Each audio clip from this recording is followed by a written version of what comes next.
दो काफी ज्यादा इंपॉर्टेंट सवाल है जिसमें से एक तुम्हारी क्यूरियोसिटी को जगाएगा और सोचने पे मजबूर करेगा। दूसरा सवाल बजट गेमर के लिए बहुत ज्यादा इंपॉर्टेंट है और दोनों के सवाल इस वीडियो में देने वाला हूं। सबसे पहले उस क्यूरियोसिटी को जगाने वाले सवाल की बात करते हैं। आज के टाइम पे हम स्मार्टफोन गेमिंग की बात करें तो 120 FPS max to max FPS मिलते हैं हमें स्मार्टफोन में, लेकिन फ्यूचर में 1-2 साल बाद हम कितने FPS की गेमिंग करेंगे? काफी ज्यादा इंटरेस्टिंग सवाल है ना। आज के टाइम पे अगर तुम देखोगे तो majority smartphone 120 hertz refresh rate के साथ आते हैं और रिफ्रेश रेट का और स्मार्टफोन में कितने FPS की गेमिंग होगी उसका बहुत बड़ा नाता, बहुत बड़ा कनेक्शन है, क्योंकि जितने हर्ट्ज का रिफ्रेश रेट उतने ही FPS के तुम गेमिंग कर पाते हो, उससे ऊपर नहीं जा सकते। अगर जा पाते तो मैं आईफोन 15 में 60 FPS की गेमिंग नहीं कर रहा होता, जबकि इसका प्रोसेसर कैपेबल है 120 FPS की गेमिंग के लिए। जली ना, तेरी भी जली ना। तो यहाँ पे एक चीज हमें समझ में आ रही है कि 30 हर्ट्ज का रिफ्रेश रेट है तो 30 FPS में मैक्स टू मैक्स गेमिंग कर सकते हो। 90 हर्ट्ज का रिफ्रेश रेट है तो मैक्स टू मैक्स 90 FPS में गेमिंग कर सकते हो। और 120 हर्ट्ज का रिफ्रेश रेट है तो मैक्स टू मैक्स 120 FPS में गेमिंग कर सकते हो।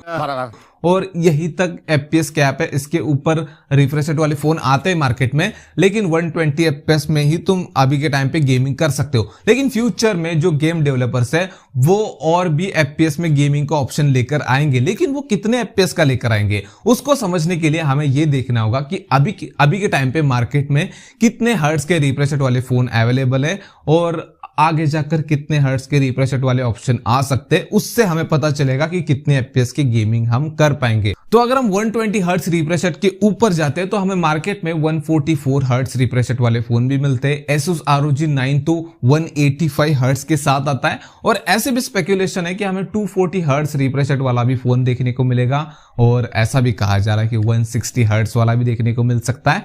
लेकिन इसमें से कितने FPS की हमें गेमिंग देखने को मिलेगी, ये सवाल का जवाब अभी तक नहीं मिला। तो मुझे पर्सनली ऐसा लगता है कि 120 FPS की गेमिंग के बाद हमें 144 FPS की गेमिंग देखने को मिल सकती है। अब इसके पीछे रीजंस है, क्योंकि तुम्हें 185 हर्ट्ज रिफ्रेश रेट वाला एक फोन मिलेगा, 160 हर्ट्ज वाला शायद से मिलेगा और 240 हर्ट्ज वाला अभी तक आया नहीं। हो सकता है जापान वगैरह जैसे कंट्रीज में तुम्हें देखने को मिले, लेकिन इंडिया में या फिर ग्लोबल मार्केट में ज्यादा ऑप्शंस अवेलेबल नहीं है। तो मुझे लगता है कि 144 हर्ट्ज रिफ्रेश रेट वाले फोन आज के टाइम पे मिलते हैं और फ्यूचर में हमें और भी बहुत सारे ऑप्शंस देखने को मिलेंगे। जैसे अभी 20,000-25,000 के अराउंड तुम्हें मोटोरोला के स्मार्टफोन मिल जाएंगे 144 हर्ट्ज रिफ्रेश रेट के साथ। वहीं पर मुझे फ्यूचर में ऐसा लगता है 1-2 साल बाद कि 15,000 के नीचे बाकी ब्रांड्स के भी तुम्हें 144 हर्ट्ज रिफ्रेश रेट वाले ऑप्शंस मिल जाएंगे। लेकिन यहाँ पर एक दिक्कत है, 30 FPS है, जब हम 60 FPS में गए तो 30 FPS का डिफरेंस आया। वही हम 60 FPS से 90 FPS में गए, वहां पर भी 30 FPS का डिफरेंस आया।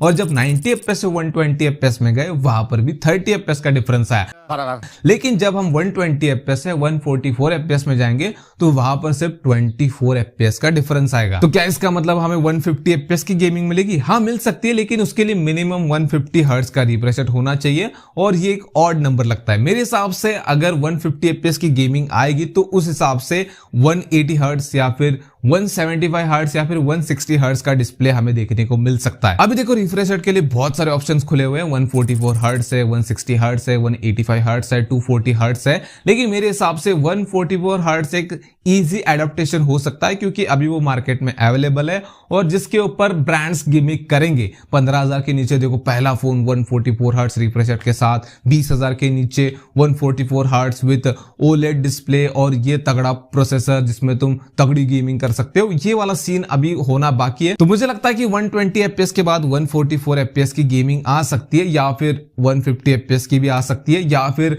तुम ये भी सोच रहे होगे कि भाई 120 FPS को मल्टीप्लाई करेंगे 2 से तो 240 FPS की भी आ सकती है।